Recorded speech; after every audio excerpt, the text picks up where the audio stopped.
میرے حاضرین ناظرین اور معززین کرام ساتھیو، السلام علیکم۔ جیسے کہ آپ کو پتہ ہے کہ میری ہر ویڈیو ایک نایاب تحفہ ہوتا ہے، تو آج بھی میں آپ تمام بھائیوں کے لیے ایک نایاب ویڈیو تحفہ لایا ہوں۔ تو میرے بھائیوں، آج کا ہمارا ٹاپک ہے زلزال پری۔ زلزال پری یہ عمل بہت ہی مجرب اور آزمودہ ہوا عمل ہے اور نہایت ہی آسان اور تیز ترین عمل ہے۔ اس پری کو زلزال کیوں کہا جاتا ہے؟ اصل میں قرآن پاک کے آخری پارے میں ایک سورت کا نام ہے زلزال۔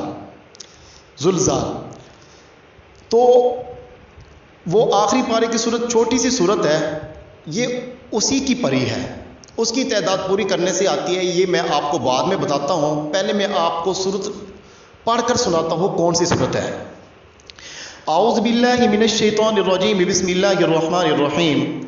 اذا زلزلت الارض زلزالها واخرجت الارض اثقالها وقال الانسان ما لها يومئذ تحدث اخبارها بان ربك اوحى لها يومئذ يصدر الناس اشتاتا ليروا اعمالهم فمن يعمل مثقال ذرة خيرا يره ومن يعمل مثقال ذرة شرا يره۔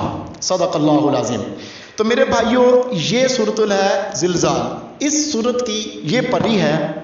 کیسے کہتے ہیں عاشق مزاج لوگ، میری زندگی بھی اس قبرستان کی طرح ہے، میری زندگی بھی اس قبرستان کی طرح ہے جہاں لوگ تو بہت ہیں مگر اپنا کوئی نہیں۔ اب تو مجھے اپنا بنا کر رکھ لو نا، اب تو مجھے اپنا بنا کر رکھ لو نا، سب نے مجھے تمہارا سمجھ کر چھوڑ دیا ہے اللہ۔ ایسے ہی ہوتا ہے، ایک ہی بندے کو ٹھکرایا جاتا ہے، ایک ہی بندے کو دھکے دیے جاتے ہیں۔ تو میرے بھائیوں، اس پری کا عمل بتانے جا رہا ہوں، ذرا غور کیجئے گا۔ رات کے 2 بجے کے بعد ویران جگہ یا دریا کی بند یا نہر کا کنارہ یا باغات ہو یا پھولوں کے بیل بوٹے ہوں، آپ بیٹھ سکتے ہیں اور اپنے روم میں بھی بیٹھ سکتے ہیں جہاں لوگوں کی آواز نہ آئے، آپ کے کانوں میں نہ گونجے، بچوں کی رونے کی آواز نہ آئے۔ تو آپ 3 فٹ چوڑا ایک گول دائرہ لگانا ہے، ہر گول دائرے کے چاروں طرف چاروں کونوں میں دیے جلا کے رکھنے ہیں، 4 دیے جلانے ہیں۔